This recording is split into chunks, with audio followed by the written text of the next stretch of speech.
Hi everybody. ഈ ക്ലാസ്സിൽ നമ്മൾ മുക്തി എന്ന കവിതയിലെ മുൻ വർഷത്തെ ഇമ്പോർട്ടൻ്റ് ആയിട്ടുള്ള റിപ്പീറ്റഡ് ആയിട്ട് ചോദിച്ചിരിക്കുന്ന ക്വസ്റ്റ്യൻസിനെ പരിചയപ്പെടാം. മുക്തി എന്ന കവിത എഴുതിയിരിക്കുന്നത് അരുൺ കമലാണ്.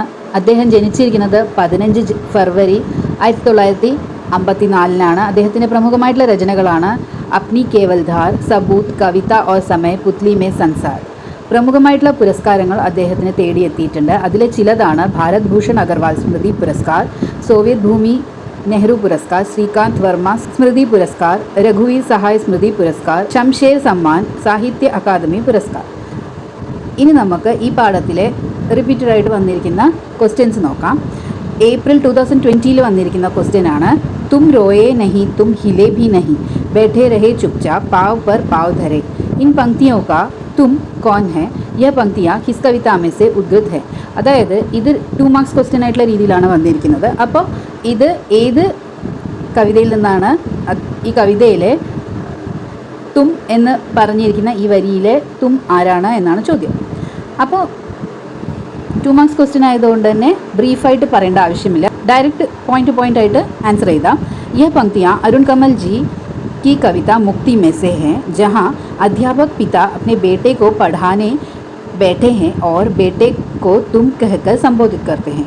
അതായത് ഇത് അരുൺ കമൽ ജിയുടെ കവിതയാണ് മുക്തി. അതിൽ അധ്യാപകനായിട്ടുള്ള പിതാവ് മകനെ പഠിപ്പിക്കാൻ ഇരുത്തിയിരിക്കുകയെന്ന് ആ സമയത്താണ് തും എന്ന് മകനെ ആണ് അഭിസംബോധന ചെയ്യുന്നത്. അടുത്ത് നോക്കൂ, മുക്തി കവിത കാ മുഖ്യ വിഷയ ക്യാ ഹെ. ഈ കവിതയിലെ മുഖ്യമായിട്ടുള്ള വിഷയം എന്താണ് എന്നാണ് ചോദിച്ചിരിക്കുന്നത്. അതും 2 മാർക്സ് ക്വസ്റ്റ്യൻ ആയിട്ട് ഏപ്രിൽ 2020 വന്നിരിക്കുന്ന ഒരു ക്വസ്റ്റ്യൻ ആണ്. അതിൻ്റെ ആൻസർ ആയിട്ടുള്ള രീതിയിൽ നിങ്ങൾ എഴുതേണ്ടത്, മുക്തി കവിത മേ अरुण कमल जी ने बड़ी विडंबना से एक अध्यापक को दर्शाया है जो अपनी ज़िंदगी और अध्यापन के भागदौड़ में खुद के बेटे को ही नहीं पढ़ा सका. ഇത് ഒരു അധ്യാപകൻ്റെ ജീവിതത്തിൽ സംഭവിച്ചിരിക്കുന്ന ഒരു കവിതയായിട്ടുള്ള രീതിയിലാണ് എഴുതിയിരിക്കുന്നത്. ഈ അധ്യാപകൻ എല്ലാ കുട്ടികളെയും പഠിപ്പിച്ചു, പക്ഷേ അദ്ദേഹത്തിൻ്റെ മകനെ മാത്രം പഠിപ്പിക്കാൻ പറ്റിയില്ല എന്നൊരു വിഷമം ആണ് ഈ കവിതയിൽ ഉടനീളമായിട്ട് കാണിച്ചിരിക്കുന്നത് എന്നാണ് അതിൻ്റെ അർത്ഥം വരുന്നത്. മൂന്നാമത്തെ ക്വസ്റ്റ്യൻ ഏപ്രിൽ 2021 വന്നിരിക്കുന്ന ക്വസ്റ്റ്യൻ ആണ്, മുക്തി കവിത കാ മൂൽ പ്രതിപാദ്യ വിഷയ ക്യാ ഹെ. ഇതേപോലത്തെ ക്വസ്റ്റ്യൻ തന്നെയാണ് മുമ്പത്തെ ഉണ്ടായിരുന്നത്. അതിൽ എഴുതിയിരിക്കുന്ന അതേ ആൻസർ നിങ്ങൾക്ക് ഇതിനും റിപ്പീറ്റ് ചെയ്യാവുന്നേ ഉള്ളൂ. മുക്തി കവിത കാ മൂൽ പ്രതിപാദ്യ വിഷയ यह है कि इसमें एक अध्यापक को दिखाया गया है. ഒരു അധ്യാപകനെയാണ് കാണിച്ചിരിക്കുന്നത് ഇതിൽ, जो जिंदगी भर अध्यापन के बाद भी अपने बेटे को ही नहीं पढ़ा सका. ലൈഫ് മുഴുവൻ ആ പിതാവ് അധ്യാപനമാണ് ചെയ്തിരിക്കുന്നത്, പക്ഷേ എന്നിട്ടും അദ്ദേഹം ലാസ്റ്റ് ആയിട്ടുള്ള മൊമെൻറ്റിൽ തിരിച്ചറിയാണ് അദ്ദേഹത്തിന് മകനെ എന്നെ അദ്ദേഹത്തിന് പഠിപ്പിക്കാൻ പറ്റിയില്ല എന്നത്. മുക്തി കവിത में एक अध्यापक के जीवन की विडंबना को कैसे चित्रण किया गया है. ഒരു അധ്യാപകൻ്റെ ജീവിതത്തിലെ വിഡംബന എങ്ങനെയാണ് കാണിച്ചിരിക്കുന്നത് എന്നാണ് ചോദ്യം. मुक्ति कविता में अरुण कमल जी ने एक ऐसे अध्यापक के जीवन को दर्शाया है जो अपने रिटायर होने पर भी मुक्ति नहीं पाता. അതായത് 6 മാർക്സിൻ്റെ ക്വസ്റ്റ്യൻ ആണോ 10 മാർക്സിൻ്റെ ക്വസ്റ്റ്യൻ ആണോ എസ്സേ ടൈപ്പ് ക്വസ്റ്റ്യൻ ആണോ തിരിച്ചറിഞ്ഞിട്ട് ആദ്യം നിങ്ങൾ കവിയെക്കുറിച്ചിട്ട് ഉള്ള ഇൻഫർമേഷൻ എഴുതിയ ശേഷം മാത്രമേ നിങ്ങൾ ആൻസറിലേക്ക് കടക്കാവൂ. ചോദ്യത്തിൽ ചോദിച്ചിരിക്കുന്ന മാത്രം ആൻസർ ആയിട്ടുള്ള രീതിയിൽ എഴുതാൻ പാടുള്ളൂ, അല്ലാതെ ആ മുഴുവൻ കവിതയിൽ പറഞ്ഞിരിക്കുന്ന എല്ലാ കാര്യങ്ങളും എഴുതി വെക്കാൻ പാടില്ല. അതിൽ ആ ക്വസ്റ്റ്യനിൽ എന്താണോ ചോദിച്ചിരിക്കുന്നത് അതിൽ മാത്രം ഹൈലൈറ്റ് ചെയ്തിട്ട് നിങ്ങൾ ആൻസർ എഴുതാൻ ശ്രമിക്കണം. അപ്പോൾ ഇതിൽ പറഞ്ഞിരിക്കുന്നത് മുക്തി കവിതയിൽ അരുൺ കമൽ ജി ഒരു അധ്യാപകനെയാണ് കാണിച്ചിരിക്കുന്നത്. അദ്ദേഹം റിട്ടയർ ആയ ശേഷം അദ്ദേഹത്തിന് മുക്തി കിട്ടിയില്ല എന്നാണ് ആ വരികളുടെ അർത്ഥം. उनके जीवन की ज़रूरतों के कारण वह अपने बेटे पर ध्यान नहीं दे पाते और अपने बेटे को ही कुछ सिखा नहीं पाते. അദ്ദേഹത്തിൻ്റെ ലൈഫിൽ ഒരുപാട് കാര്യങ്ങൾ ചെയ്തു തീർക്കാനുണ്ടായിരുന്നു.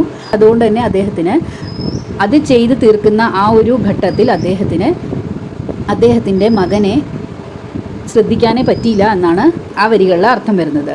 ഉൻകെ ജീവൻ की यही विडंबना है कि अपने अध्यापन के ज़िंदगी को तो वह सफलतापूर्वक निभाते हैं, लेकिन अपने निजी जीवन में लापरवाही के कारण उनका अपना ही बेटा अनपढ़ रह जाता है. അദ്ദേഹത്തിൻ്റെ ജീവിതത്തിൻ്റെ പ്രോബ്ലം തന്നെ ഇതാണ്. നന്നായിട്ട് അദ്ദേഹത്തിൻ്റെ ആ ഒരു ടീച്ചിങ് കരിയർ അദ്ദേഹം കംപ്ലീറ്റ് ചെയ്ത് റിട്ടയർ ആവുകയാണ്, പക്ഷേ അദ്ദേഹത്തിൻ്റെ പേഴ്സണൽ ലൈഫിൽ അദ്ദേഹത്തിന് തീരെ ശ്രദ്ധിക്കാൻ പറ്റാത്തത് കൊണ്ട് തന്നെ മകൻ ഇല്ലിറ്ററേറ്റ് ആയിട്ട് എഴുതാനും വായിക്കാനും പോലും അറിയാത്ത രീതിയിൽ ഒരു കുട്ടിയായിട്ട് വളർന്നു വരികയാണ് ചെയ്യുന്നത്. പക്ഷേ ഈ ഒരു കാര്യം അദ്ദേഹത്തിന് മനസ്സിലാവുന്നത് അദ്ദേഹത്തിൻ്റെ റിട്ടയർമെൻറ്റ് സമയത്താണ്, അധ്യാപകൻ്റെ റിട്ടയർമെൻറ്റ് സമയത്താണ്. അതുകൊണ്ട് തന്നെ ഇനി ഒന്നും ചെയ്യാൻ പറ്റാത്തൊരവസ്ഥയിലേക്ക് എത്തുകയാണ്. वह बेटा जो बड़े होकर अपना सहारा बनेगा उसी की तरफ लापरवाह हो जाते हैं. जिसकी उन्हें बड़ी कीमत चुकानी पड़ती है. അദ്ദേഹത്തിൻ്റെ ലൈഫിൽ ലാസ്റ്റ് സ്റ്റേജിൽ മകനാണ് അദ്ദേഹത്തിന് നോക്കേണ്ടത്. ആ ഒരു മകനെ തന്നെ കെയർലെസ് ആയിട്ടുള്ള രീതിയിൽ അദ്ദേഹം ശ്രദ്ധിക്കാതെ പോകുന്നത് കൊണ്ട് വളരെ വലിയൊരു വിലയാണ് അദ്ദേഹത്തിൻ്റെ ലൈഫിൽ അതിനായിട്ട് കൊടുക്കേണ്ടി വരുന്നത് എന്നാണ് പറയുന്നത്. ബുഡാപ്പെ മേ ഭി മുക്തി നഹി മിൽ പാത്തി എന്ന് വെച്ചാൽ വയസ്സാവുമ്പോഴും അദ്ദേഹത്തിന് മുക്തി കിട്ടുന്നില്ല എന്നാണ് ആ വരികളുടെ അർത്ഥം വരുന്നത്. अब जब उन्हें ये पता चलता है कि उन्हें अपने बेटे को पढ़ाना है तो इस बात से वह बहुत परेशान और चिंतित हो जाते हैं. ഇപ്പോഴാണ് അദ്ദേഹത്തിന് ഈ കാര്യം മനസ്സിലാകുന്നത്. മകന് ഒന്നും അറിയില്ല, എഴുതാനും വായിക്കാൻ പോലും അറിയാത്തൊരു രീതിയിലേക്കാണ് മകൻ വളർന്നു വന്നിരിക്കുന്നത് എന്നത്. അപ്പോൾ അദ്ദേഹം വളരെയധികം കൺഫ്യൂഷനിലാണ്, വളരെയധികം വറീഡാണ് ഈ കാര്യത്തിനെ കുറിച്ചിട്ട്. എസ്സേ ആയിട്ടുള്ള രീതിയിൽ എഴുതുന്ന സമയത്ത് ഈ പോയിന്റ്സ് എല്ലാം എലാബറേറ്റ് ചെയ്തിട്ട് എഴുതാൻ ശ്രമിക്കും. ആജ് ജബ് പഠത്തെ പഠാത്തെ मैंने तुझे मारा मेरे बच्चे तो क्यों भर आ गई मेरी आंखें मन क्यों हो गए मेरे नाखून तक इन पंक्तियों का अर्थ समझाइए. ഇന്ന് ഞാൻ നിന്നെ പഠിപ്പിക്കുന്ന സമയത്ത് എന്തുകൊണ്ടാണ് എൻ്റെ കണ്ണുകൾ നിറഞ്ഞു പോയത് എന്നാണ് ആ വാക്കുകളുടെ അർത്ഥം വരുന്നത്. അപ്പോൾ അർത്ഥമാണ് അതിൽ പറയാൻ പറഞ്ഞിരിക്കുന്നത്. അപ്പോൾ നിങ്ങൾ इन पंक्तियों में अध्यापक के मन के अपराध मनोभाव के कारण जो उन्होंने अपने बेटे के तरफ ध्यान न देने से बेटा अनपढ़ रह गया, इस कारण उनका मन नाखून तक हो गया है ऐसा कहते हैं. ഈ പങ്ക്തികളിൽ അധ്യാപകൻ്റെ മകൻ പഠിക്കാൻ പറ്റാത്ത രീതിയിൽ നിരക്ഷരനായി പോയത് എന്ന് അദ്ദേഹത്തിന് കുറ്റബോധം തോന്നുകയാണ്. ആ ഒരു ദുഃഖമാണ് ഈ വരികളിൽ കാണിക്കുന്നത് എന്നാണ് നിങ്ങൾ എഴുതേണ്ടത്. मुक्ति कविता में एक पिता की व्यथा का कैसा चित्रण प्रस्तुत किया गया है ഏപ്രിൽ 2021 വന്നിരിക്കുന്ന ചോദ്യമാണ്. ഇത് ഒരു പിതാവ് എന്ന നിലയിൽ മുക്തി കവിതയിൽ അധ്യാപകൻ്റെ ദുഃഖം എങ്ങനെയാണ് കാണിച്ചിരിക്കുന്നത് എന്നാണ് ക്വസ്റ്റ്യൻ. അപ്പോൾ ഇതിൻ്റെ ഉത്തരമായിട്ടുള്ള രീതിയിൽ നിങ്ങൾ എഴുതേണ്ടത് अरुण कमल जी ने इस कविता मुक्ति में एक गरीब स्कूल मास्टर को जो एक बेटे के पिता भी हैं उनकी व्यथा का चित्रण किया है. ഈ ഒരു കവിതയിൽ വളരെ പാവപ്പെട്ട ഒരു സ്കൂൾ മാസ്റ്ററുടെ ജീവിതമാണ് കാണിച്ചിരിക്കുന്നത്. അദ്ദേഹത്തിന് ഒരു മകനുമുണ്ട്. പക്ഷേ ഈ സ്കൂൾ മാസ്റ്ററിന് അദ്ദേഹത്തിൻ്റെ റെസ്പോൺസിബിലിറ്റി, ഒരു പിതാവെന്ന രീതിയിലുള്ള റെസ്പോൺസിബിലിറ്റി കംപ്ലീറ്റ് ചെയ്യാൻ പറ്റിയില്ല എന്നതാണ് ഈ കവിതയിലെ ദുഃഖമായിട്ടുള്ള രീതിയിൽ കാണിച്ചിരിക്കുന്നത്. ജിസ്കി ഉൻഹെ ബഡി കീമത്ത് ചുക്കാനി പടുത്തി ഹെ. ഇതിൻ്റെ അദ്ദേഹത്തിന് വലിയൊരു വിലയാണ് കൊടുക്കേണ്ടി വരുന്നത്. അദ്ദേഹത്തിൻ്റെ വയസ്സാം കാലത്ത് പോലും അദ്ദേഹത്തിന് മുക്തി കിട്ടുന്നില്ല എന്നാണ് പറഞ്ഞിരിക്കുന്നത്.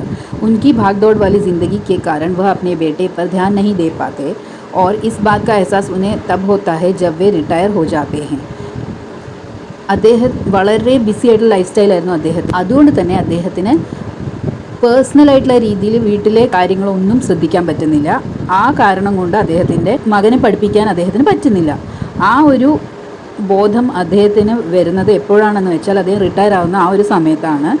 ഈ ഒരു ദുഃഖം കാരണം ഉൻകി യ പീഡ ഇസ് കവിത മേ പൂർണ്ണ രൂപ സെ ഉഭർ കർ ആത്തി ഹെ. അദ്ദേഹത്തിൻ്റെ ഈ ദുഃഖമാണ് ഈ കവിതയിൽ ഉടനീളം കാണിച്ചിരിക്കുന്നത്. और अपने अध्यापन के सफ़र में यह बात एक विडंबना बनकर रह जाती है. ഇത് വളരെയധികം ഒരു ദുഃഖമായിട്ടുള്ള രീതിയിൽ അദ്ദേഹത്തിൻ്റെ ലൈഫിൽ മുഴുവൻ നിലനിൽക്കുകയും ഒരു അധ്യാപകൻ എന്ന നിലയിൽ അദ്ദേഹം വളരെ നല്ലൊരു കരിയറാണ് കംപ്ലീറ്റ് ചെയ്തത്. പക്ഷേ ഈ ഒരു കാര്യം എപ്പോഴും അദ്ദേഹത്തിൻ്റെ മനസ്സിൽ കുറ്റബോധം ഉണ്ടാക്കുകയാണ് ചെയ്തിരിക്കുന്നത് എന്നാണ് നിങ്ങൾ എഴുതേണ്ടത്. ഇതെല്ലാം നിങ്ങൾക്ക് മനസ്സിലായെന്ന് വിചാരിക്കുന്നു. എന്തെങ്കിലും ഡൗട്ട് ഉണ്ടെങ്കിൽ തീർച്ചയായിട്ടും കമൻറ്റ് ചെയ്യൂ. PDF ഫോർമാറ്റിൻ്റെ ലിങ്ക് ഞാൻ ഡിസ്ക്രിപ്ഷൻ ബോക്സിൽ കൊടുക്കാം, അതും ചെക്ക് ചെയ്ത് നോക്കൂ. എൻ്റെ വീഡിയോകൾ നിങ്ങൾ ഇഷ്ടപ്പെടുന്നുണ്ടെങ്കിൽ ലൈക്ക് ചെയ്യൂ, ഷെയർ ചെയ്യൂ, സബ്സ്ക്രൈബ് ചെയ്യൂ. താങ്ക്